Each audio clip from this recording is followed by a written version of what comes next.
All right, this is Daniel Piper, Curator of Latin America at the Musical Instrument Museum.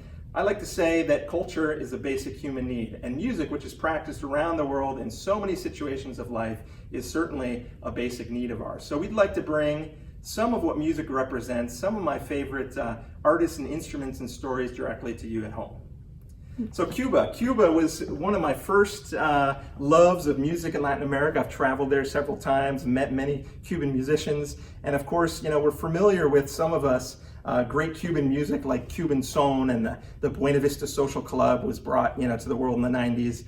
So these dance band musics that were playing a variety of genres, from mambo to cha-cha-cha to rumba, guajiras, son montuno, all of this got started back in really the 20s and the 30s, when Cuba was tremendously influential in really the commercial world of Latin music. And the dance bands from Cuba, which used instruments, of course, standard band instruments like trumpets and trombones and even violins and flutes, were combined with uniquely Cuban percussion instruments like the tumbadora, which became called the conga. These are really old, but these ones are from the 1940s, so these are kind of really early style. Like the timbales, which is a Cuban invention that really is descendant from timpani, European timpani that were used in Cuba, that eventually in these portable dance bands, they created a smaller format of that, and became famously known as timbales. So other percussion that were added in the Cuban bands were the bongo. Okay, all of these instruments like bongo and güiro and censero, these cowbells, and claves, those two sticks, rhythm sticks, those have become really standard Latin band instruments around the world, whether you're playing merengue or boleros or cumbia or salsa or any number of genres, right?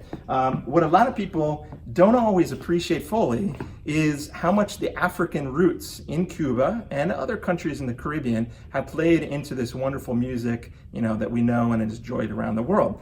So we put together part of our exhibit, this section called Staging the Sacred, which is focused on some of the Afro-Cuban ritual traditions, one of the most commonly known is Santeria, but there's different, essentially, religious societies, like Abakuá and Yesa and Arara, and of course, La Regla Ocha is the formal name of Santeria. So we have different instruments, but we also have an example of like a ritual costume that's used by a dancer. This here, people love this when they come to MIM. It's called an íreme. Íreme is sort of like the collective ancestors. So somebody dons on this ritual wear and they become possessed by the ancestors. And so they're inviting the ancestors to the ceremony, and then they ritually purify, the area before the music and the rest of the ceremony starts.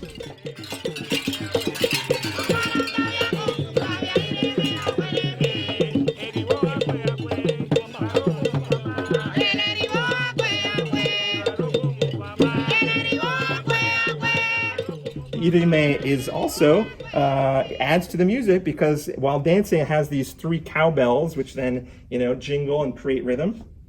And there's a special type of drum called iribo that is not really played like you'd think, musically, sort of with a lot of kind of rhythm and phrasing, but it's more of a ritual object that is shaken. It is, tapped and played, but it draws out the sound of it, and the presence of it draws out the íreme and sort of initiates the ceremony. So a very important object, and then decorated with these ostrich plumes.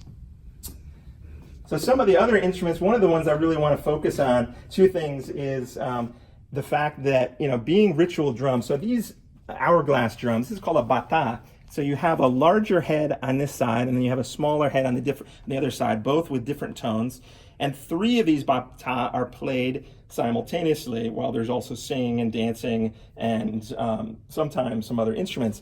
But when they start the ceremony, they don a ceremonial apron. This one here is a very exquisitely made by the famous Felipe García Villamil, who's actually been living in the United States since the 80s. He's a National Heritage Award winner and is really known around through Cuba, but also in other parts of the world as a really a master of Afro-Cuban arts.